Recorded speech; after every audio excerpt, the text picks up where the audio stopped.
Gaddafi স্টেডিয়ামের liberty gate. এই gate দিয়ে সেদিন শ্রীলঙ্কা টিম মাঠে প্রবেশ করার কথা ছিল। লিবার্টি গেটের সামনে এই ছোট্ট একটা সবুজ চত্বর, আর একটু সামনে গেলে লিবার্টি চক বলে সেটাকে, যেখানে হামলাটা হয়েছিল। এই যে রাস্তাটি দেখছেন সোজা সোজা যে সবুজ চত্বর, সেটি হচ্ছে লিবার্টি চক। আমরা সেদিকে যাব। এই রাস্তা দিয়েই শ্রীলঙ্কার বাস এসে এইভাবে যে ওই গেটটা দিয়ে ঢোকার কথা ছিল। সামনে যে খোলা সবুজ চত্বরটা দেখতে পাচ্ছেন, এটাই লিবার্টি চক বা লিবার্টি চত্বর নামে পরিচিত লাহোরে। আর ওই যে রাস্তাটা দেখতে পাচ্ছেন, এটা সিএনজি বা বেবি ট্যাক্সির মতো আসছে, এটা কালো গাড়ি আসছে। এই রাস্তাটা এসছে পার্ল কন্টিনেন্টাল হোটেল থেকে। 2009 সালের 3রা মার্চ এই রাস্তা দিয়েই শ্রীলঙ্কা টিমের বাস আসছিল।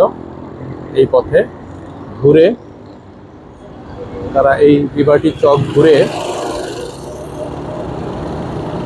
ওই পথে ঘুরে ইউ টার্ন নিয়ে তারা স্টেডিয়ামে যেত, লাহোর গাদ্দাফি স্টেডিয়ামে। কিন্তু যাওয়ার পর ঠিক এই জায়গাটিতে, যেখানে একটি বাসের আপনারা কাট আউট দেখতে পাচ্ছেন, মানে একটি বিজ্ঞাপনী সংস্থা, এইখানে একটি ব্যাংকের বিজ্ঞাপনী বোর্ড ছিল।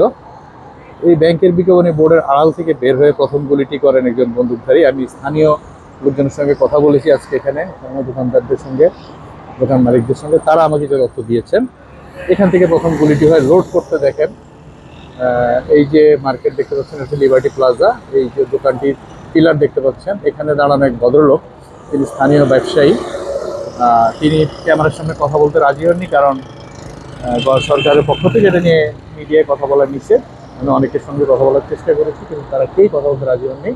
তিনি আমাকে বলেছেন যে এখান থেকে প্রথম গুলিটি ছুটতে তিনি দেখেন, দেখে সরাসরি সঙ্গে সঙ্গে তারা লুকিয়ে পড়েন, এবং লুকানো অবস্থা থেকে দেখেন আরও কিছু সন্ত্রাসী বন্দুক নিয়ে শ্রীলঙ্কা বাসের উপর ঝাঁপিয়ে পড়ছে।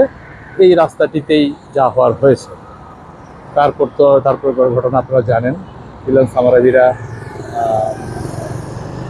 অজন্তা মেন্ডি সহ আরও বেশ কয়েকজন ক্রিকেটার শ্রীলঙ্কার আহত হয়েছিলেন, গুলিবিদ্ধ হয়েছিলেন, এবং পুলিশ 6জন পুলিশ সম্ভবত গুলিবিদ্ধ হয়েছেন। পুরো ঘটনাটি ঘটেছে এই জায়গায়। এই সামনের এই খোলা জায়গাটি দেখছেন, এটি হচ্ছে লিবার্টি চক বা লিবার্টি চত্বর। তো এটির বর্তমান অবস্থা আমি আপনাদের দেখাচ্ছি। আমাকে একটু রাস্তাটা পার হতে হবে।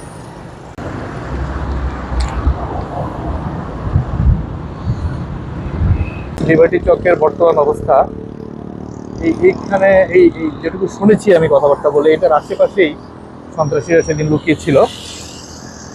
আজ থেকে 16 বছর আগে এই ঘটনা ঘটেছে, ঠিক 2009 সালের 3রা মার্চ। এখন এটি অনেক সুন্দর বছর, আমি জানি না ওই সময় এরকমই ছিল কিনা। বিকেলবেলা এখানে বেশ একটা আলো ঝলমলে পরিবেশ থাকে, পানির ফোয়ারা এবং লাইট, বাচ্চারা আসে খেলাধুলা করে।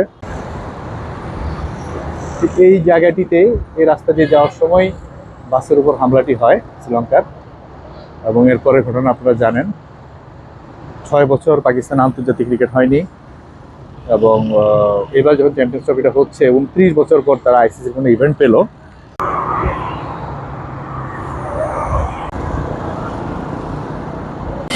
এই রাস্তাটি চলে গেছে গাদ্দাফি স্টেডিয়ামের দিকে, স্টেডিয়ামের লিবার্টি গেট এই রাস্তায়। এবং সেদিন শ্রীলঙ্কা টিম যেখানে গুলি বর্ষণ চলেছে, সেখান থেকে ইউটার্ন নিয়ে এই পথেই এসে এই রাস্তায় স্টেডিয়ামে ঢুকতো, কিন্তু তারা পারেনি। তার আগে আক্রান্ত হয়েছিল সন্ত্রাসীদের হামলা। গাদ্দাফি স্টেডিয়ামের লিবার্টি গেটের বাইরে বানানো হয়েছে লোহার ভাস্কর্য রানিং ম্যান, যেটিকে বলা হচ্ছে ক্রিকেটের শক্তির প্রতীক।